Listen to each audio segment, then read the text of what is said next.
నమస్తే, నేను Pavan Kumar, Dhanvantari acupuncture nature cure centre, Kodada. ఈ వర్షాకాలం సీజన్లో విషజ్వరాలు తగ్గిపోయాక చాలామంది ఒళ్ళు నొప్పులతోని కీళ్ళవాతంతో బాధపడటం చూస్తున్నాం. ఆ నొప్పులు ఎలా తగ్గించుకోవాలనేది ఈ వీడియోలో చూద్దాం.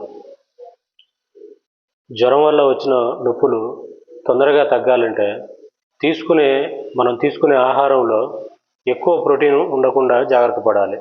రెండవది, లెమన్ వాటర్ రోజులో 2-3 సార్లు తీసుకోవటం, ఎక్కువగా పళ్ళ రసాల మీద ఆధారపడటం, పళ్ళు ఎక్కువగా తీసుకోవటం వంటివి చేయాలి.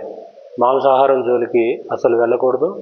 మాంసాహారంలో ప్రోటీన్ ఉండటం వల్ల రక్తంలో ఎసిడిక్ నేచర్ ఎక్కువయ్యి నొప్పులు ఎక్కువయ్యే అవకాశం ఉంటుంది. కాబట్టి మాంసాహారం తినకుండా ఉండటమే మంచిది. వాటితో పాటు ఎక్కువ ప్రోటీన్ ఉండే ఫుడ్స్, పప్పు ధాన్యాలు లాంటివి, ఇటువంటివి కూడా దూరంగా ఉండాలి.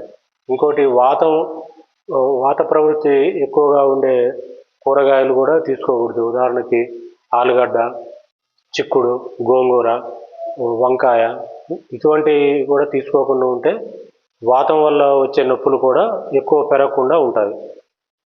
జామాకు కషాయం తీసుకోవటం, తినే ఆహారంలో మిరియాలు ఎక్కువగా ఉండేలా చూసుకోవటం వల్ల కూడా నొప్పులు తగ్గే అవకాశం ఉంది.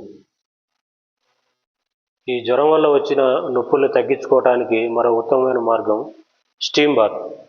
స్టీమ్ బాత్ వల్ల శరీరం న్యాచురల్గా డీటాక్స్ అవుతుంది. శరీరంలో ఉన్న వ్యర్థాలన్నీ చెమట రూపంలో బయటికి వెళ్ళిపోవటం వల్ల రక్తం చాలా వరకు శుద్ధి జరుగుతుంది.